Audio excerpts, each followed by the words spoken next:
Well, hello everyone, and welcome to this Risk Awareness Week 2021 session. I am Fillipo Marino, and in the next few minutes, we'll talk about three common examples of risk measurement fallacies or known challenges. But first, let's clarify our goals today, which are actually a bit more ambitious than the presentation title suggests. We'll take the conference theme literally by looking at the concept of risk awareness in broader terms, defining it as the result of risk measurement and quantification for the purpose of reducing uncertainty and improving the quality of judgment and decision making. Let me clarify what I'm referring to.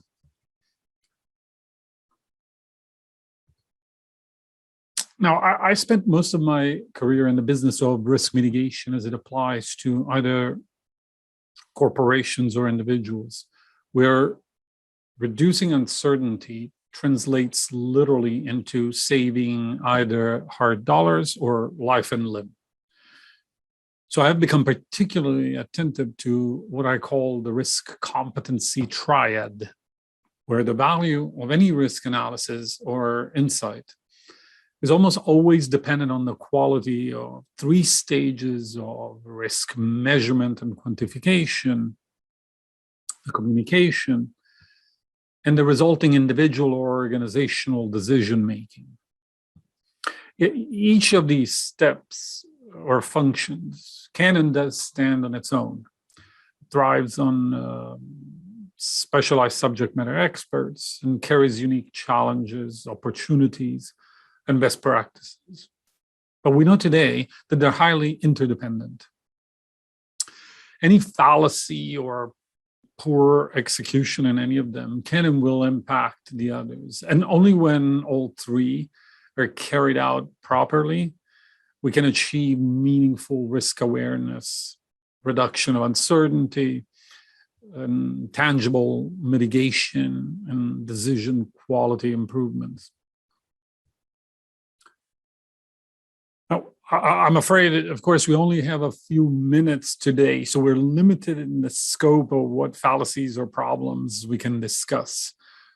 But we know that few domains of uncertainty can be said to be as consequential and universally shared as the one of personal risk and safety.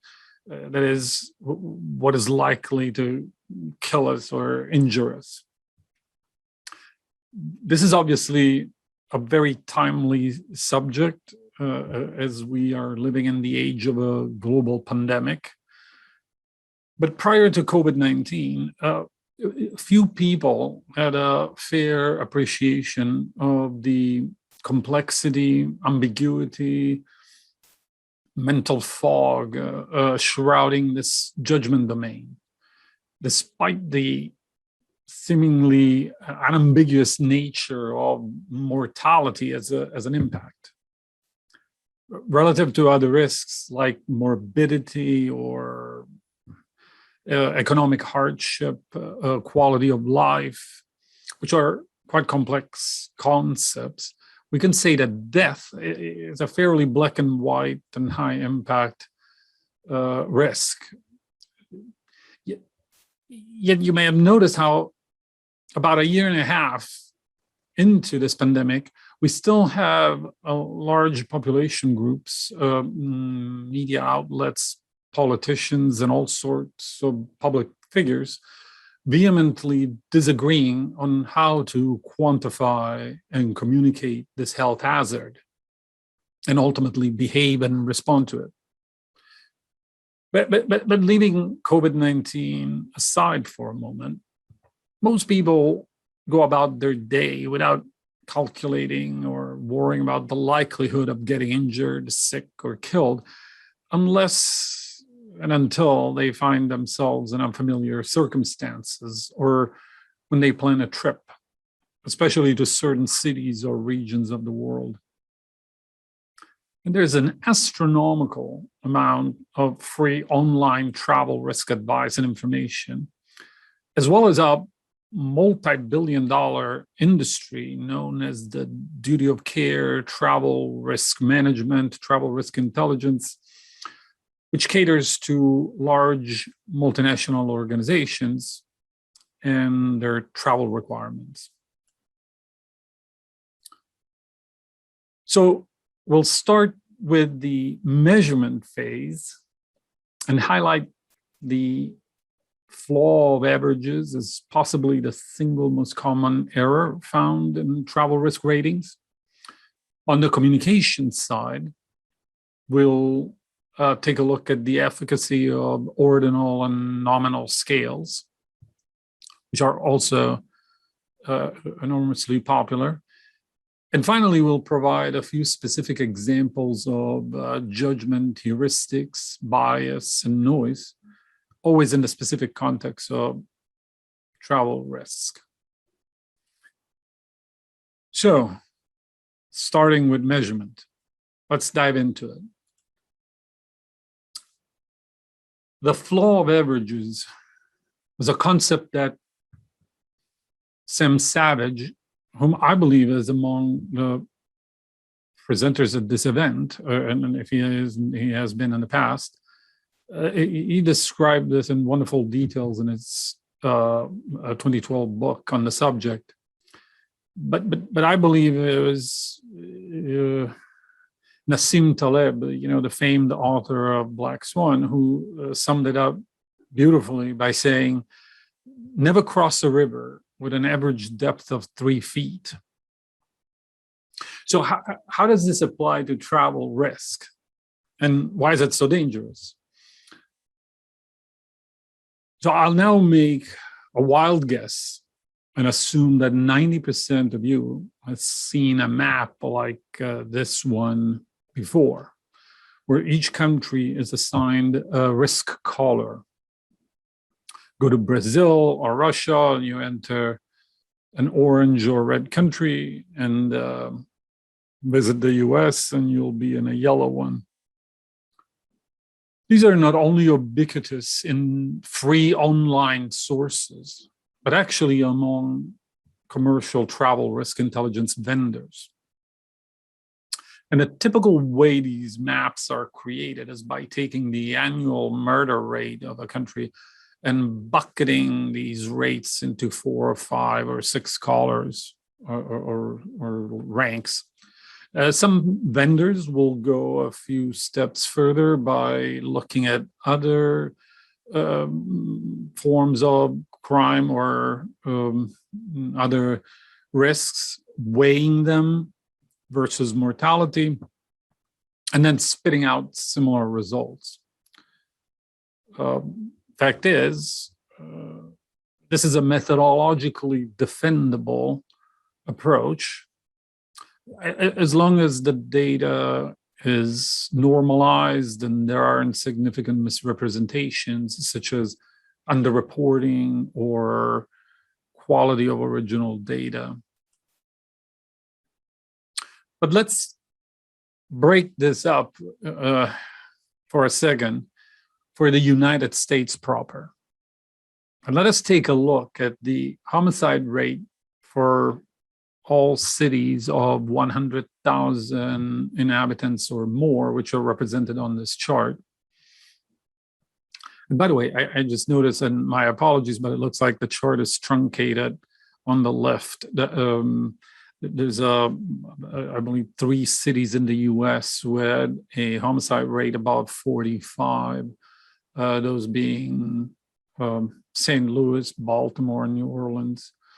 But the national homicide rate in 2020 was just about 6 per 100,000. And let's assume that we use this number, this average, to assign the country a risk rank or a color, just, as we were doing for the map. And now let's create a bucket for the yellow country and say that it includes anything between 3 and 9 per 100,000. which, by the way, is somewhat questionable by itself, as any risk class or group that bundles value that can be 300% higher than another within it is concerning. But let's go with it nonetheless, as this is exactly how it is done. You see, the assumption here is that although almost everyone will agree that this is a high-level approximation, and that there will, of course, be some significant differences within that country, such as between cities, the assumption, again, is that this is still useful and a valid approach, as it reduces the uncertainty of the traveler and gives some general sense of the destination risk and how it compares, say, to that of their home country. But the problem is that this assumption and statement are false. In fact, if you are, say, a French tourist visiting the US, you'd have less than 1 in 10 chances of ending up in a city with a murder rate of 6. And that's just considering cities of 100,000 or more. And just about 55% likelihood of, in other words, above chance of being outside of the 6 to 9 range.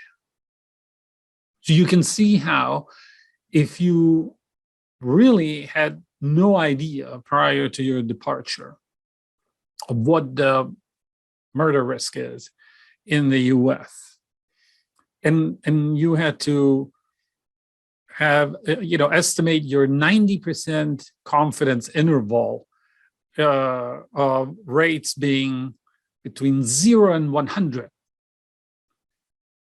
you would have been a lot better off than after this piece of intelligence.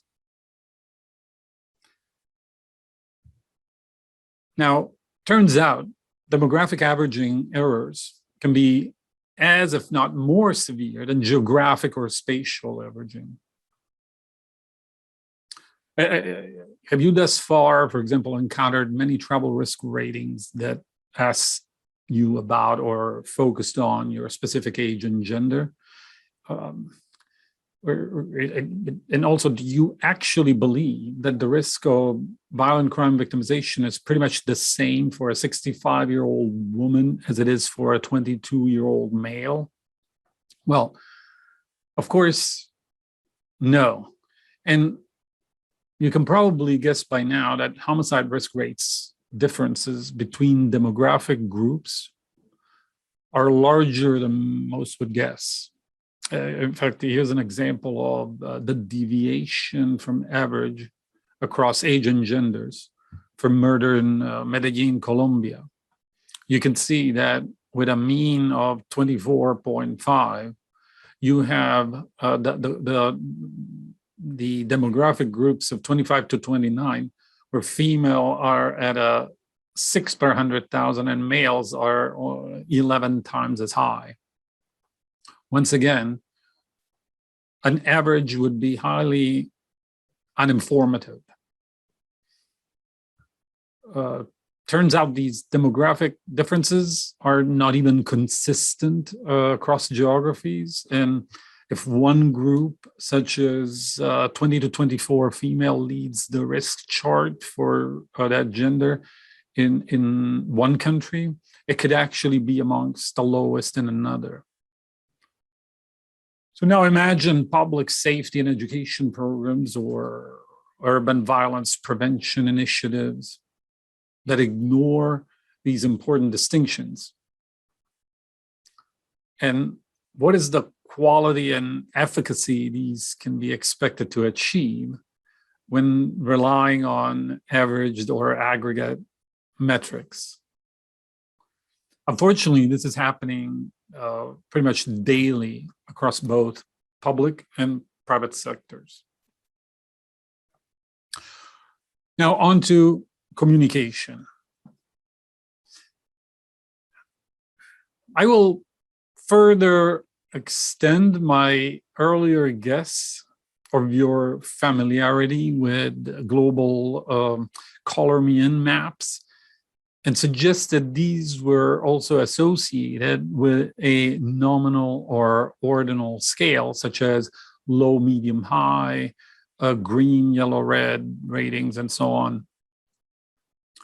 The most notorious example in the US being the famous Homeland Security Advisory System that, as many of you may have personally experienced, turned out to be completely useless and only anxiety-inducing for most of the general public in terms of uncertainty reduction or decision support value. There are actually folks out there such as Doug Hubbard, whom I believe may have also be a presenter at this event, and who have been screaming from rooftops for years, warning risk professionals about the massive problems associated with these scales, as opposed to the use of rates and ratios. So I will not try to emulate their efforts here or replicate them, but only encourage you maybe to consider one of the most prominent research papers written on the subject, which you may or may not be already familiar with. And that is the work by David Budesco and colleagues, known as the Improving Communication of Uncertainty, in the reports of Intergovernmental Panel on Climate Change. Now, the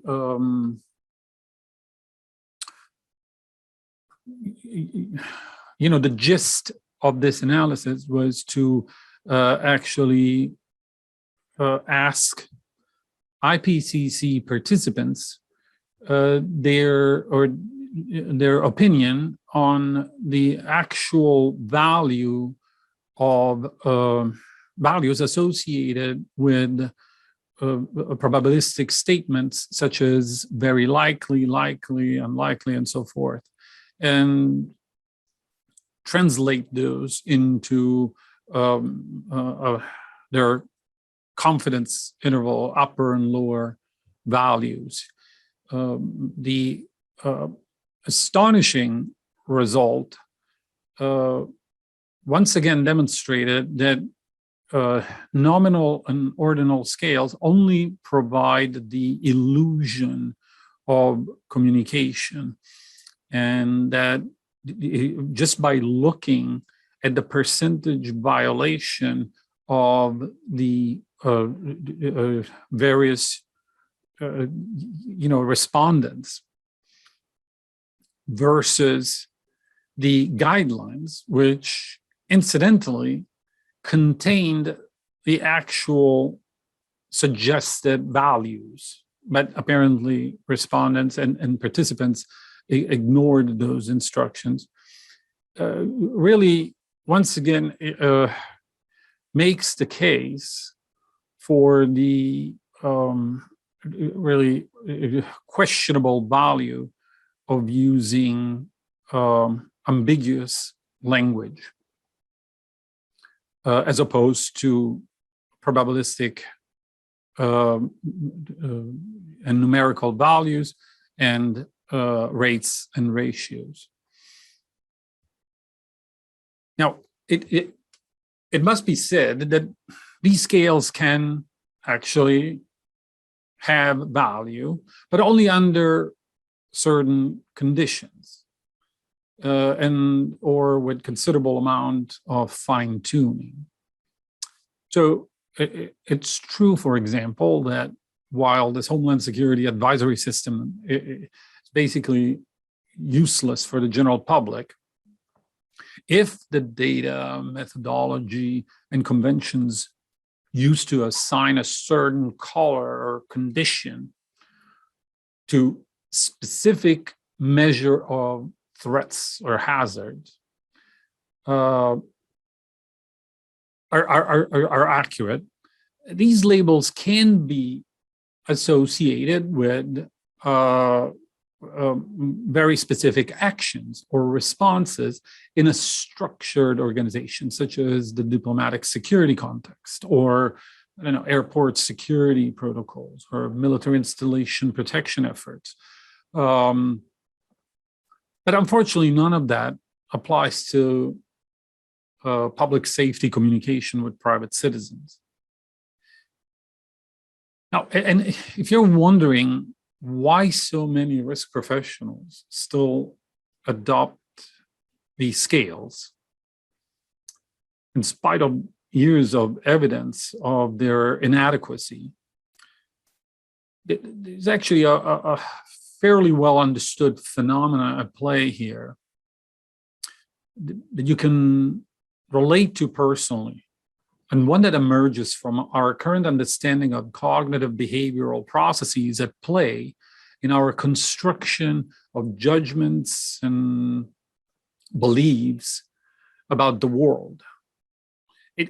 And without going into too much details, consider that it is often the feeling of ease, the level of comfort, if you will, and fit with our prior knowledge, beliefs, and information, that new information is accepted as credible or true, rather than any actual relation to facts, reality, or accurate analysis of the data. You can experience this or see this in the fact that even if I can show you the data that explains how a country orange color or level 2 ranking is more disinforming than useful, the map ultimately still looks good. It's familiar.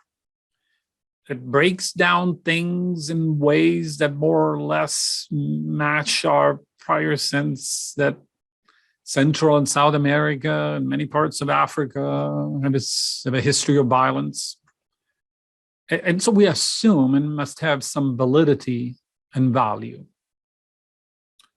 And so this is a great premise, by the way, to our last step, that of judgment and decision-making. So research in the specific domain of judgment and decision-making from the cognitive behavioral science perspective has flourished in the past 40 or 50 years, especially thanks to the work of Danny Kahneman, Amos Tversky, Paul Slovic. But it has unquestionably accelerated in the past few years to the point where today, I believe the Wikipedia page on the list of named cognitive biases now has over 100 of them, or thereabout. But what we can do here today is very briefly talk about a couple of these concepts that are really amongst the top, or in terms of being most common and impactful in the risk domain. Now, I guess the gorilla in the room is really base rate neglect. It's a bias, it's a known bias, which can be translated in simpler terms into we all suck at statistics. What this is telling us is that we have strong evidence that most of us will ignore data, and even if coming from very credible sources, almost always in favor of anecdotes and personal experience. Unfortunately, many risks do not lend themselves well to a proper analysis via clinical judgment and personal experience.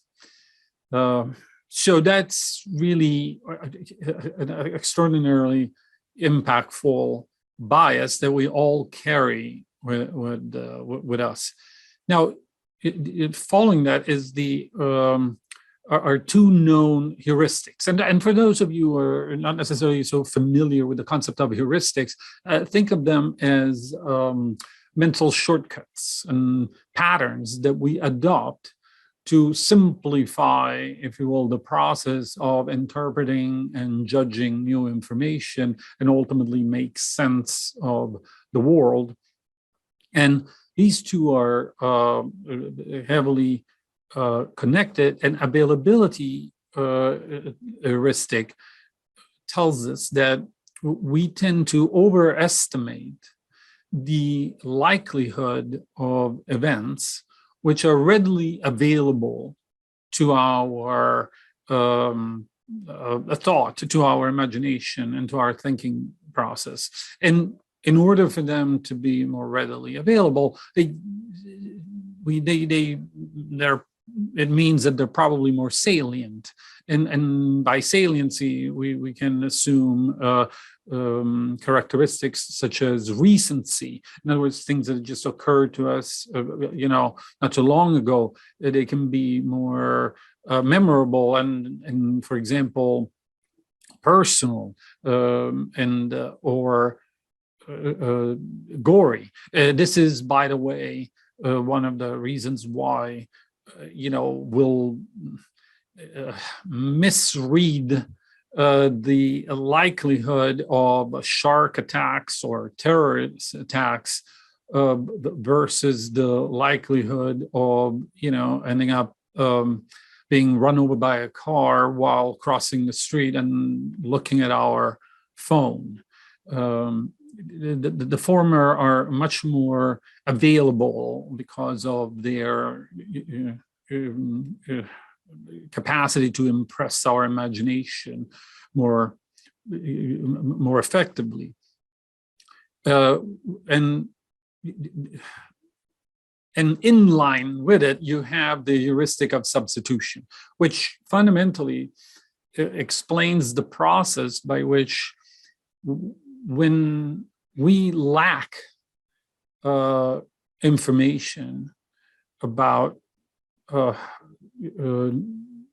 the answer to new circumstances or questions, we tend to substitute the answer from a different question, approximate question, for which we have some information or some degree of confidence.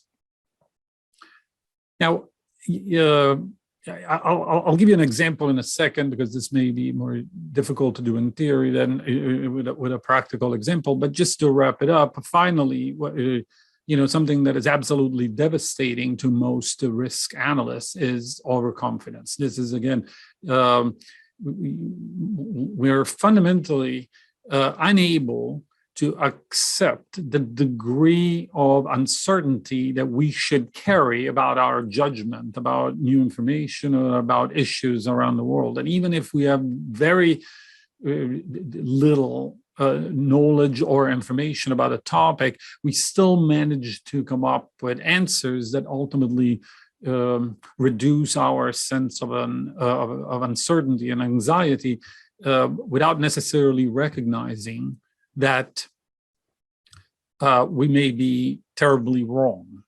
So now, why don't we look at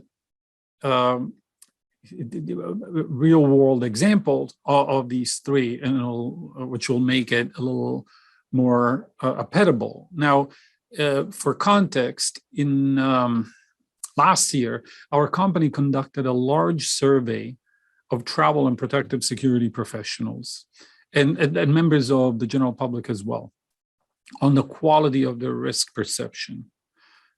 So questions ranged from the subject of relative probabilities of cause of death, when these are aggregated in three domains of accidents, crime, and health and disease, as you can see from the chart on the right. And we also asked comparative estimates of homicide risk between two large, well-known cities. Now, here's a preview, just a snapshot of some of the results. So first of all, these are the answers to the specific question of the percentage increase or decrease of any of these destination cities for 29-year-old male from New York City. In other words, for this individual, or how do the homicide risks change when traveling to one of these destinations? And to be clear, the red dots are answers from the executive protection and travel risk professionals, and the blue dots are from the general public. Now, let's talk about the three biases and heuristics that we mentioned earlier. So the first thing that you can notice is the substantive, overestimation of risk for cities such as Paris and Hong Kong. Notice how, in spite of the facts being that homicide risk for someone of that age and gender visiting Paris and Hong Kong would be actually an 80 to 90% reduction, most people estimate it as being much more dangerous. Now, this survey actually was conducted not long after both the very well covered social unrest in Paris, or this phenomenon known as the yellow vests, as well as the Hong Kong protests. Both these events received massive media coverage, and during that time, one can assume that the majority of respondents had been exposed to this information and seeing these images of people rioting in the streets, the police confronting the public and the demonstrators with tear gas. Now, here's what you see. First of all, the combination of both availability and substitution at play, where most people, when asked about the homicide risk rate for these cities, but fundamentally refuse to accept the fact that they don't have any idea of what those are, but they relied on whatever was most available to them, which are probably very impressionable images of rioters, police confronting, and substituted that with, as something closer or proximate to the question of homicide rate, violent crime, violence, and ultimately ended up overestimating that particular risk. This is, again, an assumption based on considerable amount of follow-up interviews. What you also have is this concept of noise, judgment noise, and that is interpersonal and individual judgment noise. The interpersonal noise that you see here is really demonstrated in the broad and really shotgun distribution of answers, which really tells us that and even among, if you will, industry professionals, there is very little consensus of what the risk is of a destination.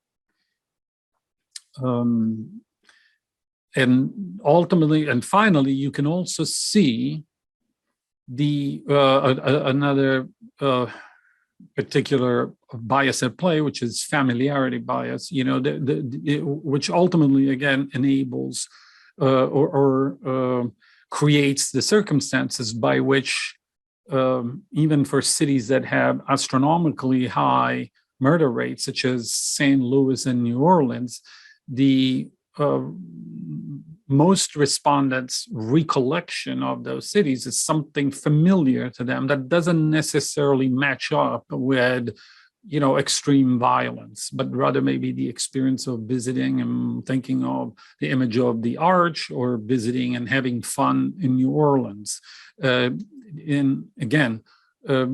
Deviating very heavily from the facts. Interestingly enough, this tells us and proves us this concept of overconfidence, in spite of almost everyone being completely off the mark.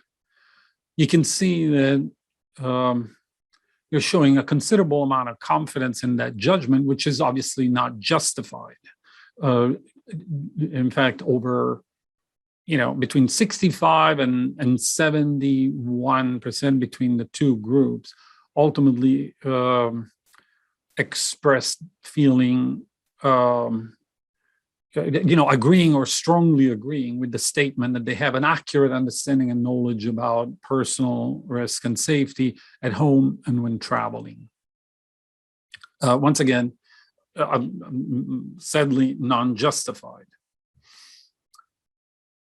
Now we're running out of time, but I hope that we were able to convey the core message that really risk is an innately complex concept. And obviously, I don't need to, convince anyone in this audience about this, but really one with multiple and often quite dissimilar definitions, which are influenced by culture, education, ideology, professional affiliation, or industry, and so on. And as risk professionals, we can easily be drawn to one specific competency area, such as measurement and quantification, something that I can guarantee you'll find exceptional expertise of in this Risk Awareness Week event. Yet our discussion today and these examples I shared in the one narrow domain of personal and travel, health and safety, highlight that technical competency or specialized knowledge in either risk measurement, communication, or judgment and decision-making can still be inadequate to produce real value unless it informs and sustains effort in the full triad. And as importantly, it is supported by a degree of domain knowledge, which is why and how I believe we find ourselves today drowning in both travel risk maps and COVID-19 risk charts that may very well be technically defendable, but they're potentially very dangerous to our health and safety. So before you go, please make sure to check out the links in our chat room, which is how you can download a copy of the 2020 Personal Risk Judgment Survey results. And when you do so, make sure you use the RAW RAW 2020 promo code. And please visit safeexplore.com to try our free web app, where we put many of these lessons in practice to help people everywhere improve the quality of personal and travel risk judgment, including that of COVID-19. So thank you very much for your time today. I hope you'll stay in touch, follow our efforts at Safe Esteem, and enjoy the rest of Risk Awareness Week 2021. Cheers. Have a good rest of the day.